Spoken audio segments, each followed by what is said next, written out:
사도신경 하심으로써 중등부 주일 예배 시작하도록 하겠습니다. 나는 전능하신 아버지 하나님 천지의 창조주를 믿습니다. 나는 그의 유일하신 아들 우리 주 예수 그리스도를 믿습니다. 그는 성령으로 잉태되어 동정녀 마리아에게서 나시고 본디오 빌라도에게 고난을 받아 십자가에 못 박혀 죽으시고 장사된 지 사흘 만에 죽은 자 가운데서 다시 살아나셨으며 하늘에 오르시어 전능하신 아버지 하나님 우편한 자 계시다가 거기로부터 살아있는 자와 죽은 자를 심판하러 오십니다. 나는 성령을 믿으며 거룩한 공교회와 성도의 교제와 죄를 용서받는 것과 몸의 부활과 영생을 믿습니다. 아멘. 네, 친구들 반갑습니다. 상황이 여의치 않아서 오늘 다시금 이렇게 온라인 예배로 찾아보게 되었네요. 지금 중등부 예배실에 나와 있는데 참 쓸쓸하네요. 여러분이 없으니까. 하루빨리 코로나가 다시 잠잠해져서 여러분들과 다시 예배할 수 있는 시간이 오기를 기대해 봅니다.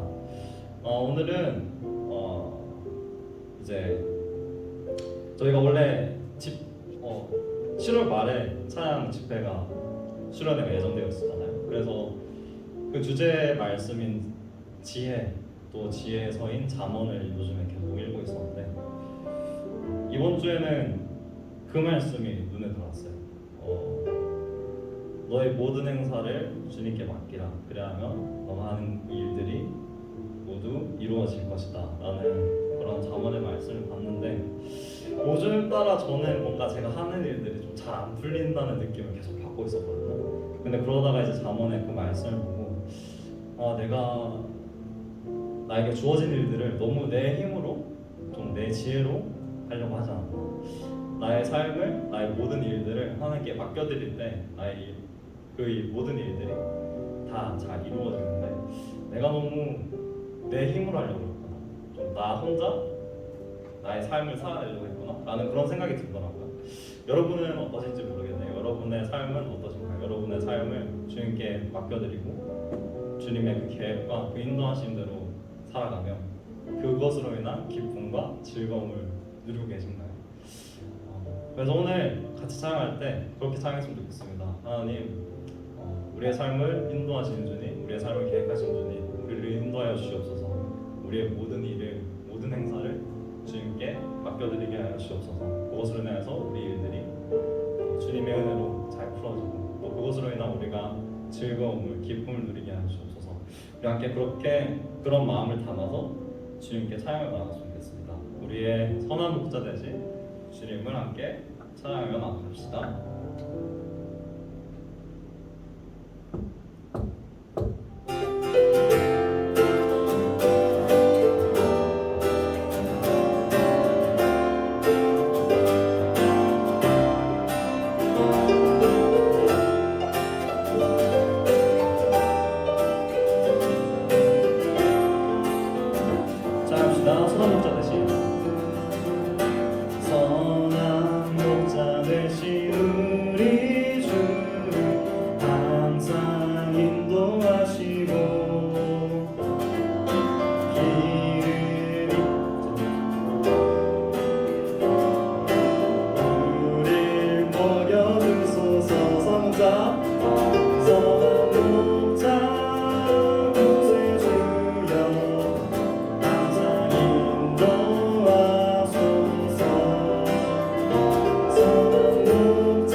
하고 금이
주님께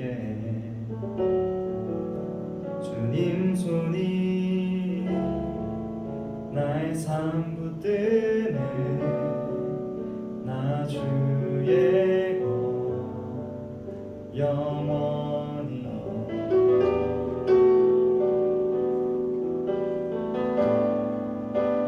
내가 믿는 분 예수 내가 속한 분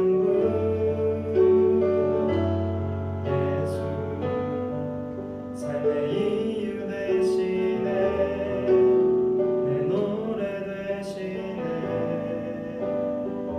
전심으로 이절로 찬양합시다. 주와 함께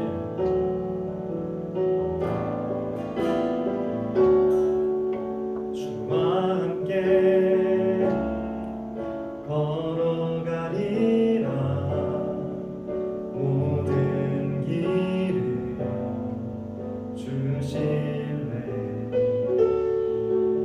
주 뜻 안에 나 살아가리 주의 약속은 영원해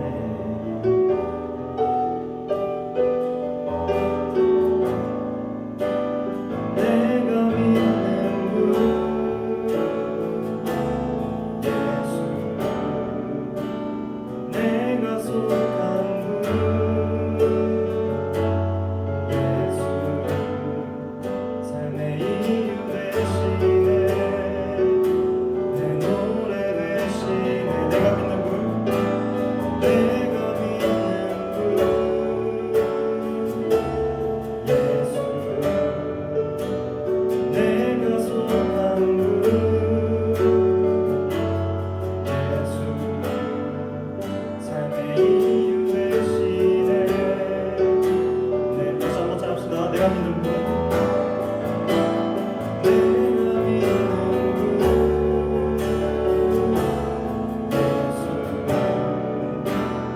내가 속한 분 예수 삶의 이유 되시네 마지막으로 찬양합시다. 내가 믿는 분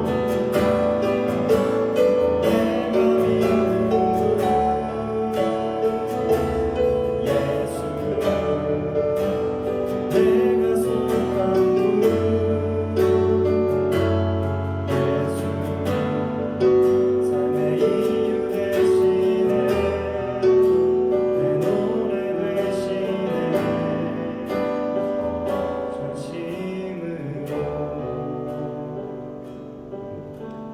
전심으로 우리 예배로 나갈 때 다시 한번 이렇게 기도했으면 좋겠습니다. 하나님 우리를 주님의 길로 인도하여 주옵소서. 주님께서 계획하신 대로 주님께서 인도하신 대로 우리가 순종하며 살아갈 수 있게 주님 인도하여 주옵소서. 그리고 오늘 또 주님께서 주시는 말씀을 우리가 귀로만 듣는 것이 아닌 우리가 마음으로 받아들이고 또 그것에 대하여서 우리가 결단하며 순종하며 나아가겠습니다 라고 우리가 기도했으면 좋겠습니다. 그리고 오늘도 말씀 전해주시는 평창 목사님에게 크신 은혜를 더하셔서 주님께서 목사님에게 내려주신 그 큰 은혜가 우리의 삶 가운데 흘러 들어올 수 있게 인도하여 주시옵소서.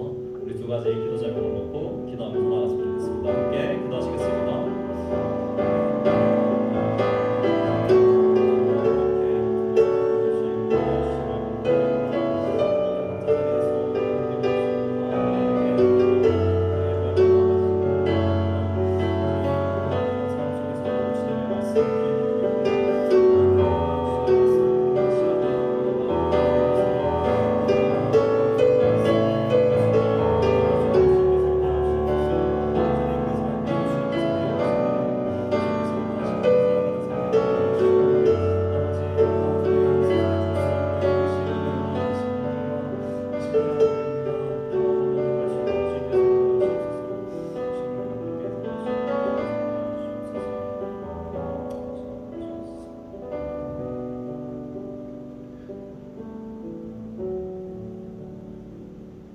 하나님 아버지 감사합니다.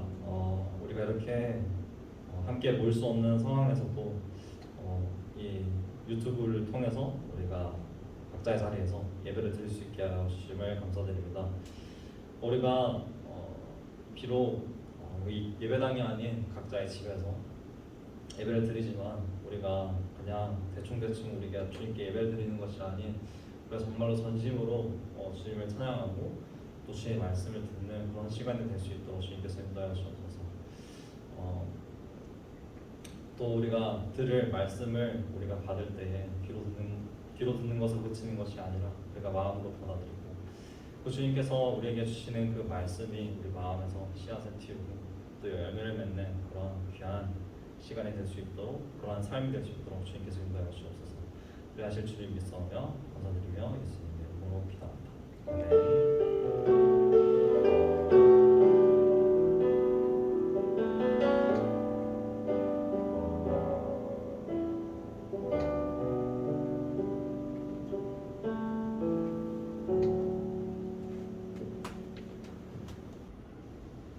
네, 반갑습니다. 우리 중등부 친구들, 이 시간 하나님의 말씀 함께 보겠습니다. 오늘 우리에게 주시는 하나님의 말씀은 구약성경 출애굽기 25장 23절부터 30절까지의 말씀을 함께 보겠습니다.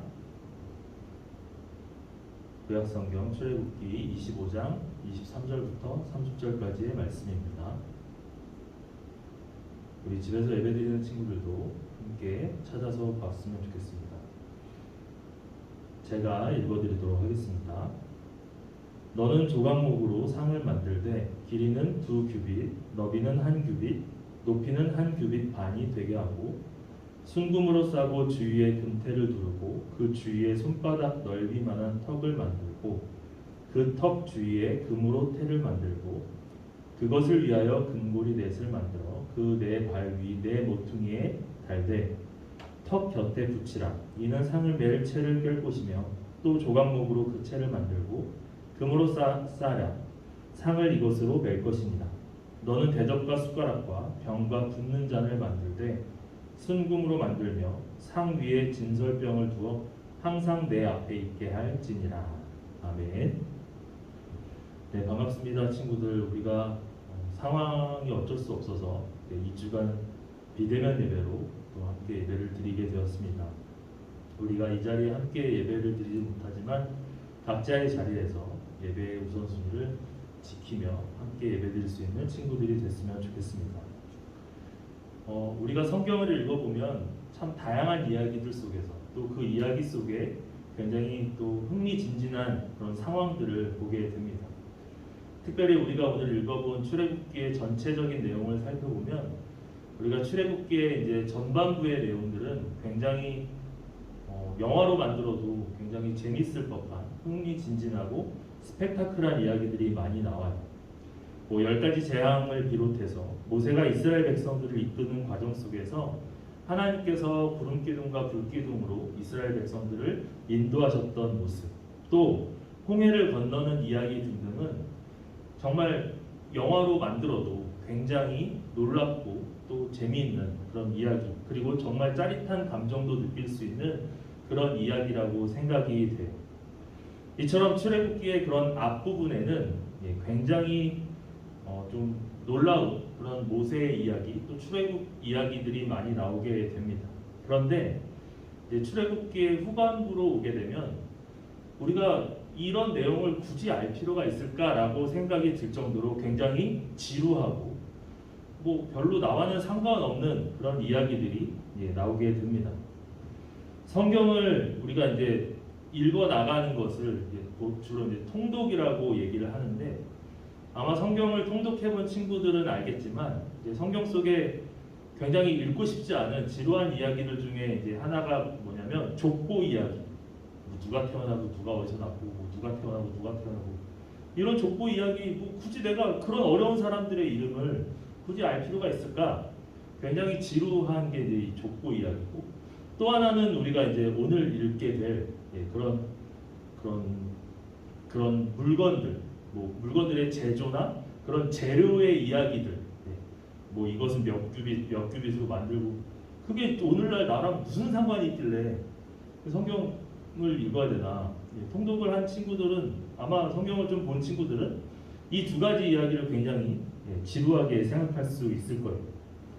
오늘 우리가 볼 이야기가 바로 좀 그런 내용이긴 한데, 자, 오늘 말씀이 이제 하나님을 예배하는 그 장소, 성막과 성소에 들어가는 기구나 물품, 그리고 그 물품들이 어떻게 제조가 되는지, 제작이 되는지에 대한 관련된 이야기가 나오고 있어요.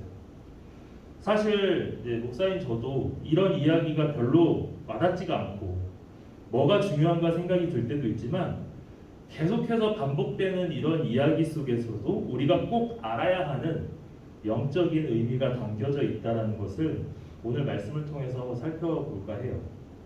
그래서 우리가 함께 모여서 예배 드리지 못하지만, 우리가 이제 이 출애굽기에 나와 있는 오늘 우리가 볼 이제 기구 그런 이야기들을 통해서 우리가 어떤 영적인 의미를 발견해야 하는지를 함께 생각해보는 시간이 되었으면 좋겠어요. 그래서 오늘 말씀은 이제 진설병이라고 하는 것과 또 거기에 담겨지는 그 떡상에 대한 이야기를 나눌 거예요. 과연 이 속에는 어떤 의미가 있는지 함께 보았으면 좋겠습니다. 자, 성소에 설치해 두는 이 기구들은 제사장들에 의해서 항상 철저하게 관리되었어요. 제사장들은 매일 금 등대의 불을 관리하고, 또 그 향단이라고 하는 곳에는 아침마다 향을 그리고 떡상에는 안식일마다 새로운 떡을 올렸어요. 그래서 하나님께 예배드리는 그 예배가 중단되는 일이 없었다는 거예요. 매일매일의 그런 삶 속에서 구약시대 때의 사람들은 예배가 멈추는 일이 없었다는 거죠.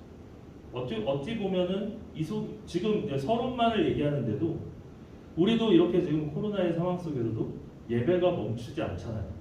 모이지는 못하지만 어쨌든 뭐 시대가 많이 이제 바뀌고 또 좋아지고, 그래서 이제 이렇게 영상으로도 함께 이제 예배를 드릴 수 있다는 것이 뭐 저는 또 다르게 생각하면 굉장히 감사한 일인 것 같아요. 구약시대 때도 이렇게 계속해서 예배가 멈추지 않았다는 것, 우리도 예배를 멈추지 않고 이렇게 드릴 수 있다는 것은 굉장히 감사한 일이죠. 자, 그래서 오늘은 이제 이 기구에 대한 이야기, 성막에 들어가는, 성소에 들어가는 제작되어지는 그런 기구 이야기를 볼 텐데, 그 이야기들을 함에 앞서서 우리가 이제 뭐 성막이나 그 성소의 그런 모습들, 또 그것이 어떤 크기로 만들어져 있는지, 또 그 안에 들어가는 기구들, 물품들이 어떤 것들이 있는지를 제가 이제 잠깐 사진으로 보여드릴 거예요. 한번 볼까요? 자, 이게 이제 성막이라고 하는 거죠. 성막. 굉장히 이제 커요. 사이즈는 뭐 굳이 우리가 알 필요는 없지만, 그 안에 이제 성소와 지성소를 구분하는 그 성막의 이제 사이즈를 그 다음 사진에서 우리가 볼 수가 있는데, 자, 지금 이제 이 안에가 지성소라고 하는 곳이고, 이제 여기가 성소라고 하는 곳이에요. 근데 지성소 같은 경우는 이제 그 당시에 이제 뭐 오늘날에 이제 목사로 치신다면, 그 당시에는 이제 대제사장이라고 하는 사람이 1년에 한 번 이 지성소라는 곳에 들어가게 돼요. 그러니까 1년에 한 번이 뭐 대속죄일이라고 하는 그 날에 들어가서, 그러니까 하나님께 어떻게 보면 이제 죄를 이제 용서받는 그런 이제 일들을 하게 되는 거죠. 그래서 대제사장만이 1년에 한 번 그것에 이제 들어갈 수 있었어요. 왜냐하면 그 지성소라는 곳이, 맨 왼쪽에 있는 지성소라는 것이 하나님이 계신 곳이라고 해서 대제사장만이 들어갈 수 있는 곳입니다. 그리고 지성소와 성소의 그 중간 부분은 우리가 그냥 뭐 여기는 선으로 표시가 되어 있지만 휘장이라고 하는 그런, 어떻게 보면 뭐 커튼과 같은 그런 것이 이제 설치가 되었다고 해요. 자, 그 지성소에는 여기 보시면 이제 법궤라고, 이제 뭐 영상으로는 잘 보일지 모르겠지만 법궤가 있었어요. 하나님이 계신, 하나님이 임재하시는 법궤, 뭐 다른 말로 하면 뭐 언약궤, 약속의 그런 상자가 있었는데, 이것에 대한 제작 그 지침이 우리가 오늘 읽었던 25장 23절 그 앞부분 전반부에 보면은 이제 뭐 증거궤라고 해서 이제 나오고 있어요. 그래서 그 언약궤 지침에 이어서, 제작 지침에 이어서 오늘 우리가 읽은 내용은 성소에 이제 세워지게 되는 진설병을 놓을 상, 그리고 진설병에 대해서 나오고 있습니다. 자, 오늘 말씀 제가 처음에도 얘기했지만 뭐 몇 규빗 몇 규빗 뭐 우리가 굳이 그런 단위들을 알 필요는 없어요, 사실. 근데 이제 이거를 이제 센치로 이제 단위를 이제 바꿔서 이제 찾아보게 되면 이 이제 상 진설병을 두는 상의 그 사이즈 다음 넘겨주시면 아마 이제 또 나오는데 자 이건 아까 이제 좀 더 자세히 표현이 되고요. 다음 여기 뭐 진설병 상이 나왔어요. 네. 진설병 상이 나오는데 센치로 이제 변환을 해서 보면은 90cm의 길이와 너비가 45cm 그리고 높이는 67.5cm의 상을 이제 만들었고 이 상은 이제 성경에 오늘 말씀 보면 조각목으로 만들었다라고 하는데 이 조각목은 아카시아 나무예요. 이 아카시아 나무가 장점이 뭐냐면 썩지 않는데 잘 썩지 않는 나무라고 합니다. 그리고 가볍고 굉장히 견고하다고 해요. 그러니까 뭐 좋은 재료죠. 그런 좋은 재료로 센치에 맞춰서 상을 만들었어요. 자, 근데 그 상을 만든 후에 여기서 이제 중요한 게 있어요. 오늘 말씀에도 보면 나오지만 그것을 순금으로 싸서 그 가장자리에 금태를 두르도록 했어요. 자, 이 상이라고 한다면 우리가 뭐 밥상 뭐 그런 걸 얘기할 수 있지만 옛날에는 이제 뭐 계속 옛날에 하지만 목사님 어렸을 때는 이제 식탁보다는 이제 밥상에서 이제 밥을 먹는 경우가 많이 있었는데 그냥 여러분들은 식탁이라고 생각하시면 괜찮을 것 같아요. 근데 이 식탁을 함께 한다라는 것은 서로 사랑을 나누는 것을 의미를 해요. 그래서 이 상이라고 하는 것이 이제 사랑과 화목을 상징하는 거예요. 이 진설병 상, 이 상이 사랑과 화목을 상징해요. 따라서 이 성막 안에 상이 있다는 것은 하나님께서 하나님의 사람들과 깊은 사랑을 나누시겠다는 의미를 가지고 있어요. 이 진설병 상의 그 속에 이런 의미가 있다는 거예요. 하나님을 믿는 내가 우리가 깊은 사랑을 나누고자 한다라는 의미를 담고 있습니다. 거기에 아까 제가 뭐라고 했죠? 금태를 둘렀다고 했잖아요. 금 여러분 금 있으세요? 금 집에? 나는 금을 가지고 있다. 저도 결혼할 때 이제 예물로 이제 금 막 맞추고 했는데 다 팔았어요. 금을 사실 집에서 갖고 있기가 쉽지가 않아요. 어제 제가 이제 요즘에 펜트하우스를 계속 보고 있는데 어제 펜트하우스 보니까 막 뭐 국회의원 뭐 누구한테 막 뭐 돈을 주면서 그 가방 속에 돈과 함께 금괴가 있더라고요. 와, 그 금괴 가고 싶다라고 하는 순간에 생각이 있었지만 어쨌든 그런 금태를 지금 이 상에 두르고 있다라고 하고 있죠. 자, 근데 금으로 싼 상은 그 자체만으로 사실 최고의 존경과 경애를 표현한다는 의미도 가지고 있긴 해요. 물론 이 금이라는 게 굉장히 가치 있는 물질이잖아요, 그렇죠? 그런데 이 금을 이제 상에 둘렀을 뿐만 아니라 거기에 이제 쓰였던 뭐 대접이나 숟가락과 뭐 병과 뭐 거기에 잔 그 모든 것도 다 금으로 만들었다는 거예요. 다 금이래요, 금. 떡상과 7 등잔의 주 재료도 순금이었다. 다 금으로 만들었어요. 자, 조각목으로 만든 아카시아 나무로 만든 떡상은 순금으로 싸고 금태를 두르고 등잔을 비롯한 그 모든 부속기구 역시 다 그 순금으로 만들었다는 것. 뿐만 아니라 집게도 그릇도 성소에 비치할 모든 부속기구들 역시 순금으로 만들어졌다는 것. 금은 지금도 굉장히 가치 있는 가치가 있잖아요. 뭐 최고의 가치를 지니고 있는 것 중에 이제 하나죠. 그 당시에도 가장 가치 있는 재료였어요. 그러니까 그 떡상, 진설병상이 얼마나 가치 있게 만들어졌는지를 알 수 있는 부분이죠. 자, 근데 이게 이제 어떻게 보면은 하나님께서 이렇게 만들려고 했던 명령이잖아요. 그럼 하나님께서는 왜 이렇게 금으로 모든 것을 만들려고 명령했을까? 뭐 다른 재료들도 많이 있는데 왜 굳이 가장 좋은, 가장 비싼 재료로 만들라고 명령하셨을까? 저는 이게 좀 궁금했어요. 하나님께서 순금으로 성전 기구를 만들라고 하신 이유는 다른 보석과 비교할 수 없는 금처럼 하나님도 세상의 어떤 신과 비교할 수 없는 거룩하신 분임을 상징하기 위함이었어요. 최고의 재료로 그 예배의 장소에 들어갈 것 기구들을 만들라고 했던 거예요. 하나님께서도 어떤 신과 비교할 수 없는 가장 가치 있고 거룩하신 분이라는 것을 그 상에 담기를 원하셨던 거죠.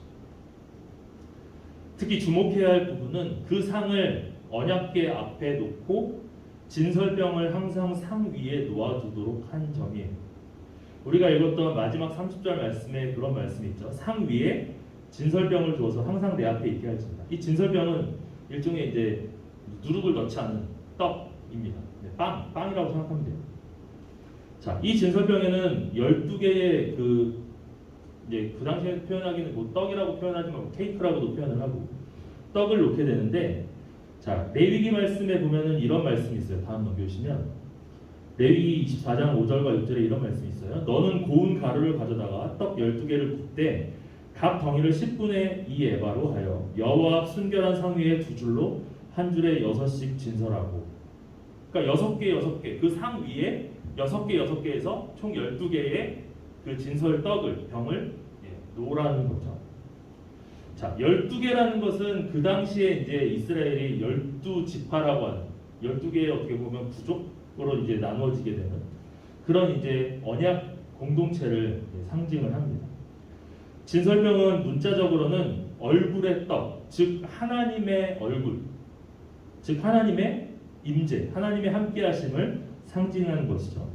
이 진설병 떡을 통해서 우리는 일용할 양식을 베풀어 주시는 그 하나님과 생명의 떡으로 오신 예수님을 기억하라는 거예요. 그 떡, 저는 빵이라고 표현하는 게 더 쉬운데, 그거를 통해서 하나님이 나와 함께 하시고 또 예수님이 생명의 떡으로 오셨다라는 그 사실을 이스라엘 백성들이 그 성소에 들어가서 그것을 보면서 계속해서 기억하고 생각하게 하라는 의미를 담고 있는 것이죠. 실제로 하나님께서는 광야에서 이스라엘 백성에게 만나와 메추라기를 내려주셨다는 것을 우리가 말씀을 통해서 볼 수 있죠.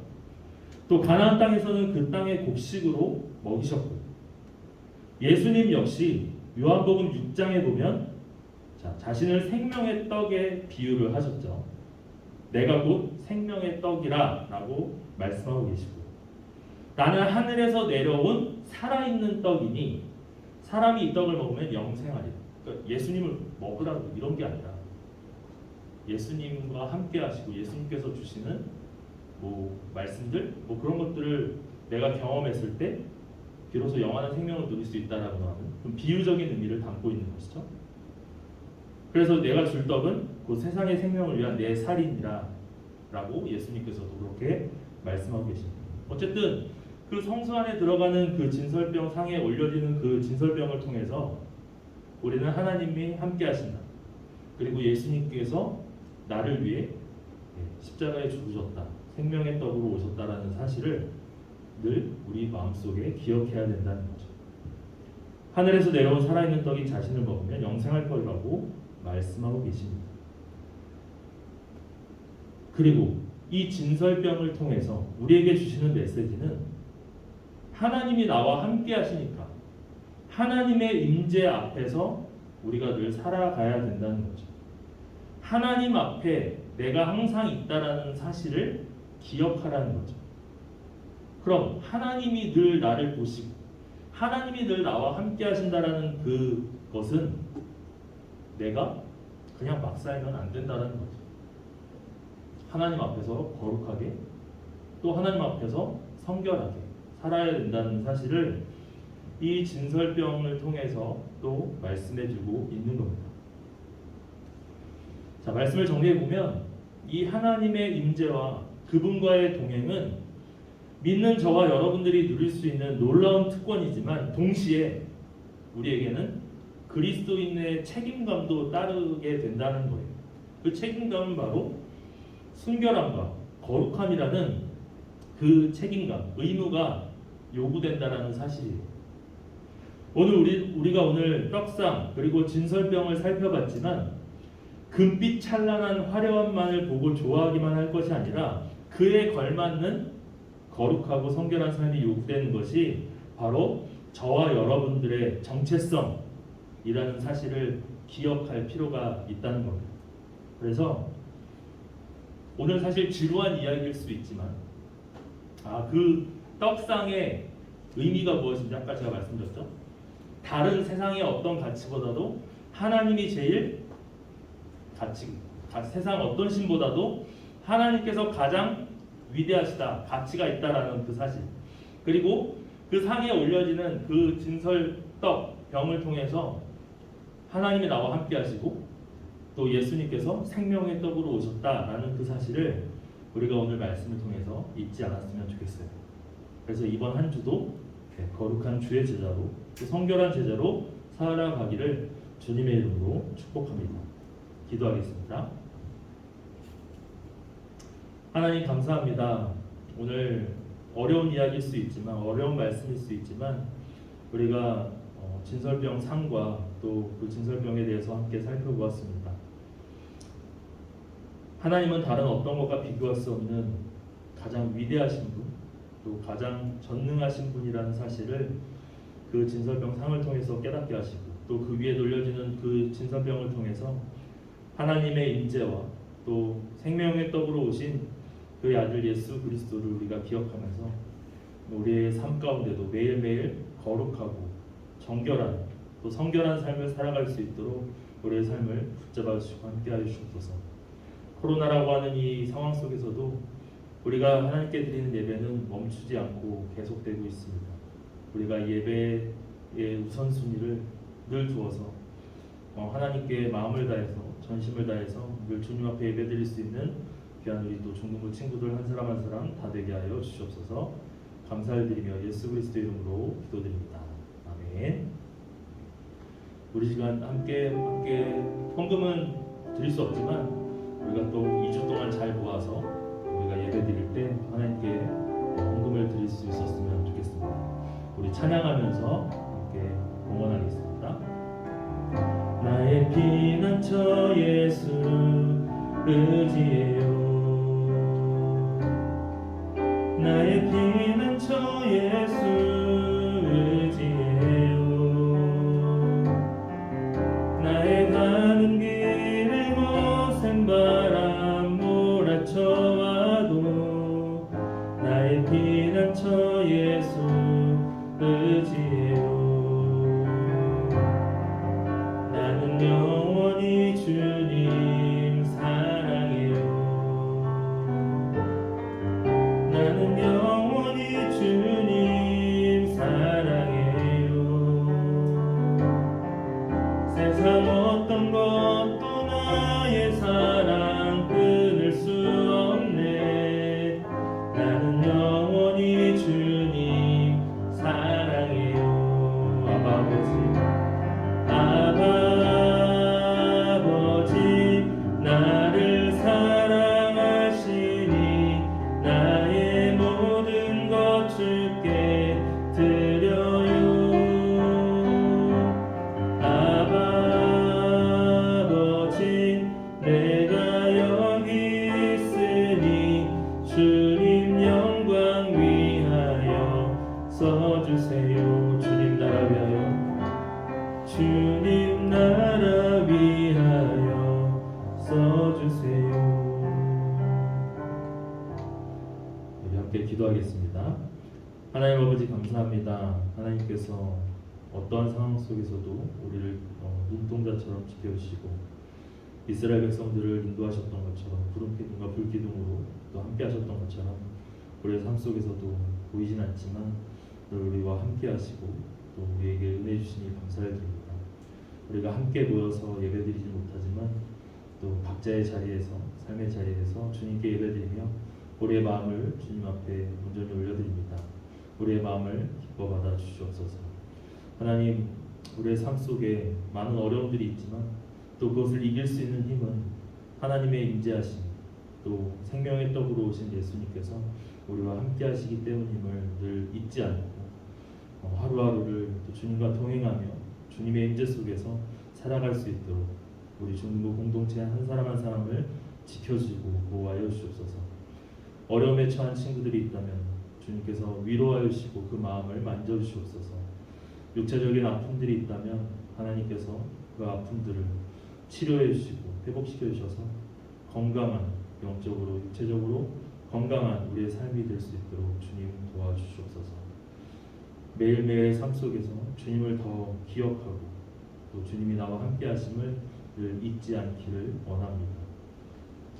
우리의 삶 속에 매일매일의 삶이 또 예배자의 삶을 살아갈 수 있도록 주님께서 함께하여 주시옵소서. 감사를 드리며 예수 그리스도의 이름으로 기도드립니다. 아멘. 이 시간 우리 집에 있는 친구들과 함께 파송의 선포를 고백하도록 하겠습니다. 제가 먼저 고백하겠습니다. 세상의 소망 되신 예수님의 능력을 힘입은 여러분들을 세상에 파송합니다. 세상의 온유함과 너그러움으로 치유하는 삶을 살아주십시오. 아멘. 세상을 회복시키는 치유자로 살겠습니다. 아멘. 제가 축도로 예배를 마치겠습니다. 지금은 우리 교회의 머리가 되시는 살아계신 예수 그리스도의 크고 놀라우신 은혜와 그 외아들을 아낌없이 내어주신 하나님 아버지의 놀라우신 사랑하심과 지금도 우리를 보호하시고 도우시는 고혜사 성령님의 감화감동 위로 역사 충만케 하심의 은혜가 주님이 나와 함께 하심을 믿고 또 세상의 어떤 것보다도 가장 위대하신 그 하나님, 그 하나님의 의미를 담은 그 진설병과 그 상을 기억하면서 우리의 삶 속에서도 하나님의 임재를 경험하고 또 생명의 떡으로 오신 예수님이 나와 함께 하신다는 사실을 늘 기억하고 또 그렇게 살아가기로 결단하고 다짐하는 사랑하는 모든 중등부 친구들과 선생님과 또 각자의 삶의 자리에서 예배드리는 모든 우리 중등부 공동체 위에 지금으로부터 영원까지 함께 하시기를 간절히 축원하옵나이다. 아멘.